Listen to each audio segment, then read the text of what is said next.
Okay, I've got to wear this thing because with this respirator on, my glasses won't see. They ride up here and I can't see.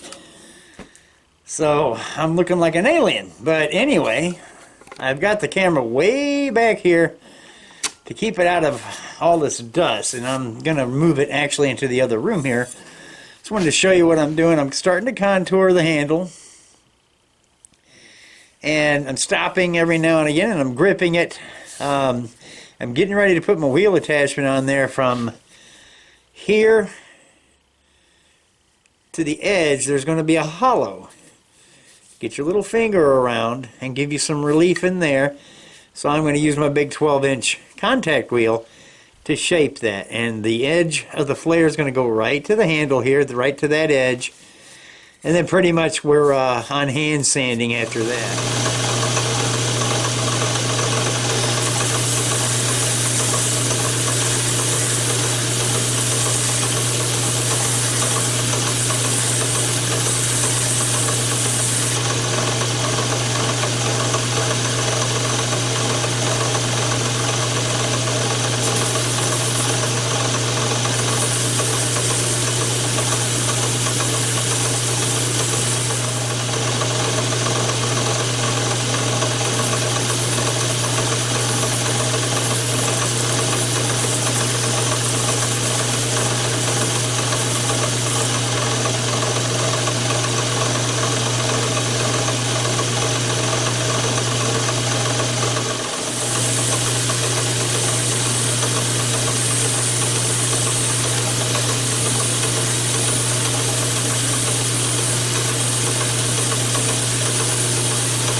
Okay, kind of showed you what I was doing with that big wheel attachment, and I can't even see if I'm in focus. Starting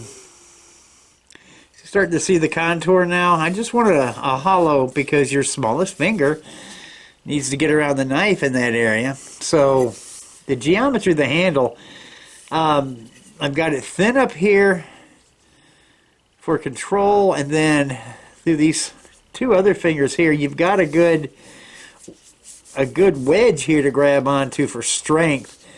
And that's also what this back cam is for. It's to, one, allow you to pull the knife, and two, as you grip that right there, that's where most of your knife control comes from. That's why I have this. So now it's down to hand sanding. I'm done on the machine. Okay, it's time for me to put the logo on the knife. The only thing I have left to do after that is to give it one final hand sanding, just gently with some 7000, and then I'm making that Kydex sleeve for it. And of course we're going to put an edge on the knife. So I've got everything set into place, so we're going to go ahead.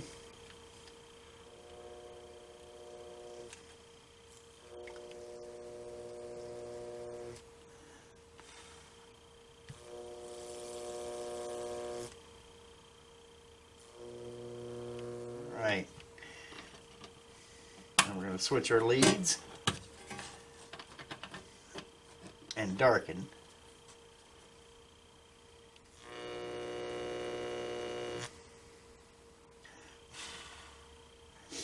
Definitely a difference in sound when you switch over to the AC side to color this thing.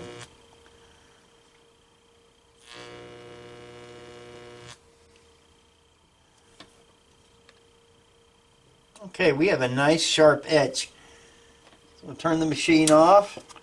And what the DC etch does, this black stain that you see, that was metal that used to be part of the knife. So it removes metal in the shape of your stencil. And then the AC side, I'm not sure what that does, but it does deposit a nice black oxide that's durable down inside the letters. So we're going to get rid of this felt. This is the only knife we're marking today. And get this cleaned off, and I'll give you a look at the etch. Okay, logo is on. It turned out nice and sharp, and essentially the knife is at final finish.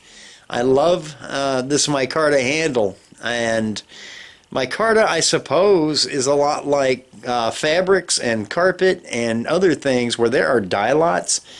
The micarta that I had in that very first knife, that little Hunter, I've had for about 10 years.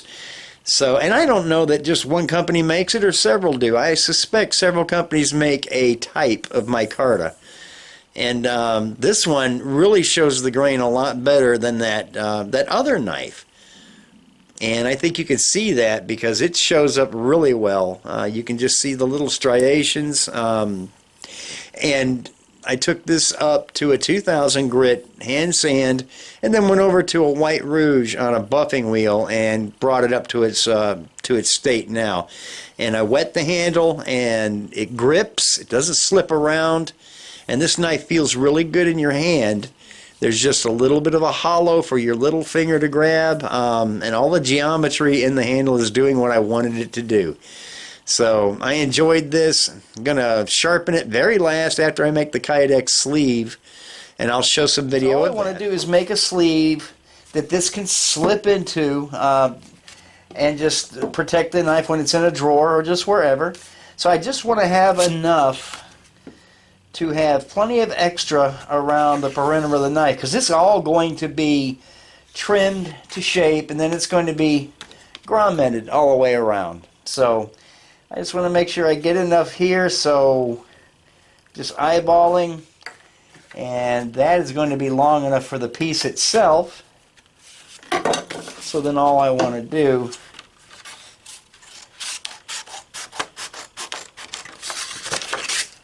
is trim this. You don't have to be exact on your dimensions. As I said, you're going large to bring this down to size after it's formed. You just want to make sure you have enough.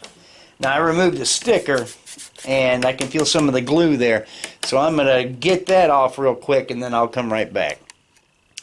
Alright, so I removed the sticker glue with the best sticker glue remover on the market, and I notice they say now multi-use product, and if you cover up all of this stuff that they say it does, then this holds true. I use this to lubricate aluminum when I'm machining, and to remove sticker glue and a few other things, and that's about it for WD-40. And then I took some of this orange cleaner and removed the WD-40. So now I have a clean piece of Kydex. So I'm going to go over to the corner, and like I said, I want to make sure I have enough. So we're going with a piece about this big.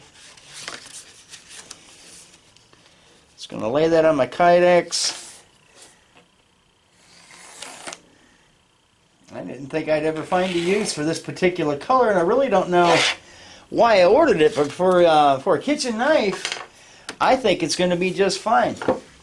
So I'm going to trim this out to size, and then I'm going to come back when I'm over at my Kydex forming station.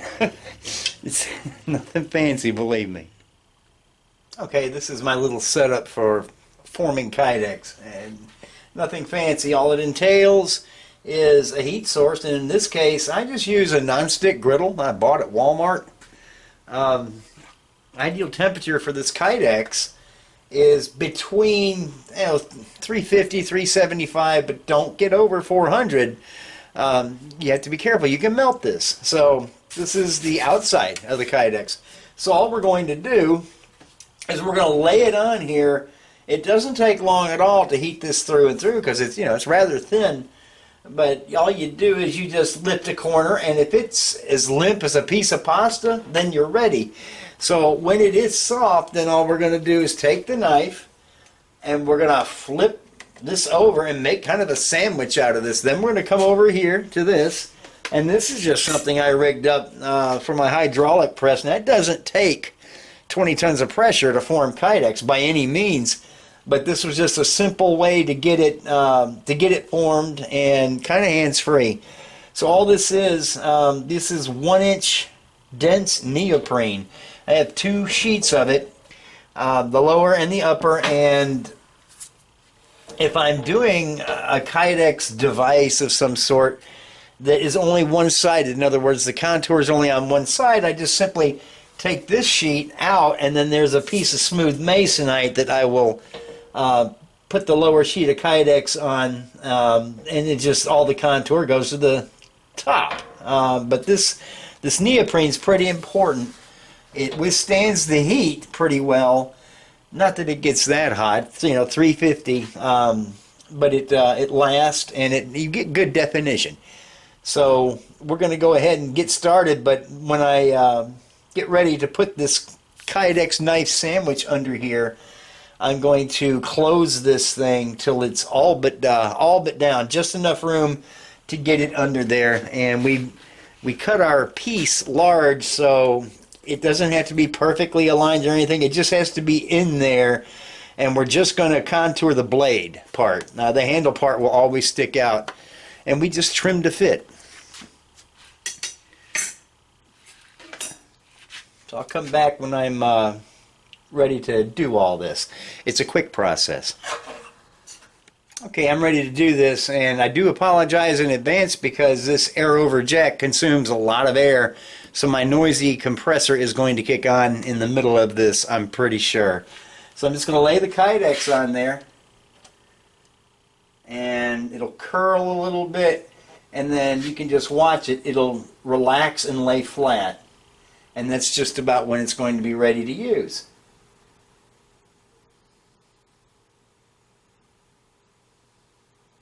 You can also flip it over and speed the process. This stuff is easy to work with. It's not rocket science.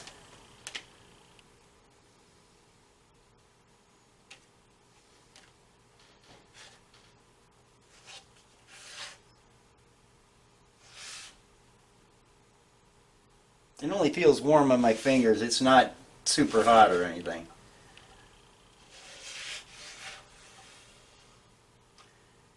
Takes about 30 seconds. It's just about there now. You can see it's getting kind of rubbery now.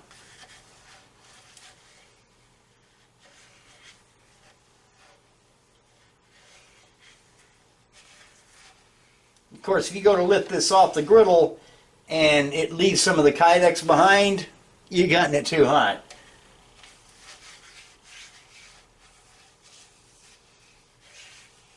All right.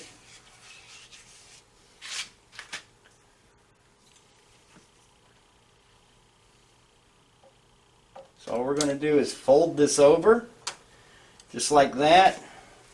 We're going to slide it into the Kydex press. And while it's still nice and gooey hot, we're going to close our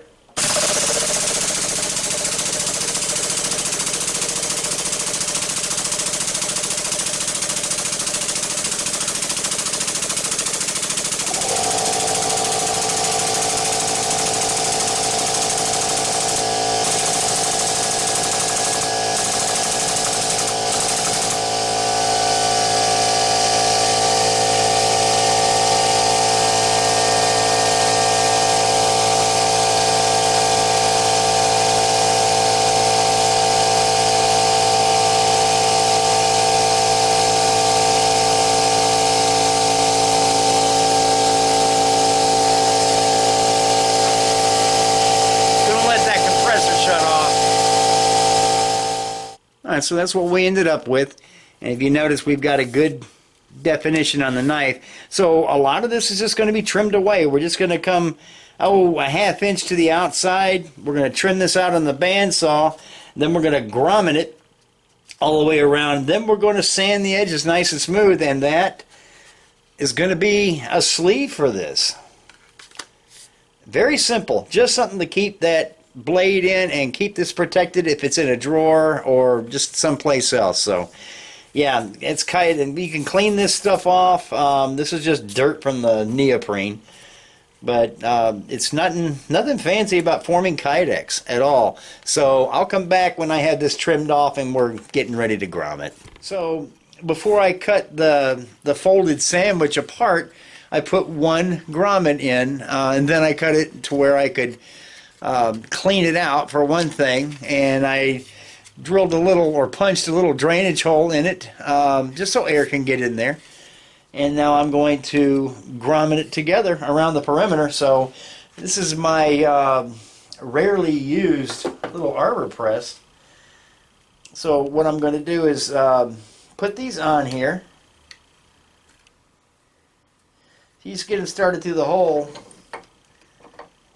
and it's a simple matter. You just push it home, and it sets the grommet really nicely.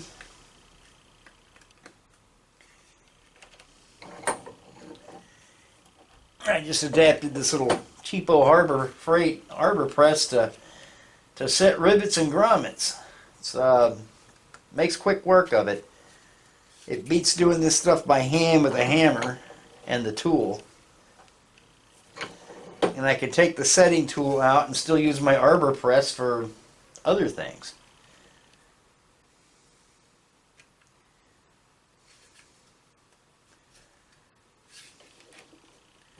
So I'm going to work my way around to all the rest of these, and then I'm going to fine sand the edges of this and get it nice and smooth, and I'll show you guys when I'm done. Okay, the knife is finished. It's sharpened, got it cleaned up, and just shot the customer a text letting him know that it is ready for pickup. So he's going to come by either this evening or in the morning, and he said he's real eager to use it. So there it is. It's very sharp. I did my 3-step little sharpening process with 3 grades of Arkansas stone, and then followed that on a leather strop with some white rouge. So it's got an extremely keen cutting edge right now. That's why you won't see me running my fingers along it, because it'll cut you before you really feel it. But I really enjoyed this build. I like the way the knife turned out. It feels good in your hand, and I'm sure it's going to give him good service in the kitchen. So, guys, I want to thank you for hanging with me through these knife building series. I appreciate your comments, and to the customer, I truly appreciate the patronage. And so I'm going to get started on one of these for me, plus a couple of other projects that I've got in the works. But yeah, I truly enjoy these commission knives where we come up with a concept and then a design, and then turning that concept into a reality that you can hold in your hand and enjoy. And there's just a certain satisfaction in bringing something to be that wouldn't be here if you just didn't do it yourself. So that's really the joy of knife making for me, and building anything else for that matter. But this one turned out very nicely, and I'm happy to have this one in the can, so to speak. So thanks, guys, and we will see you in the next video.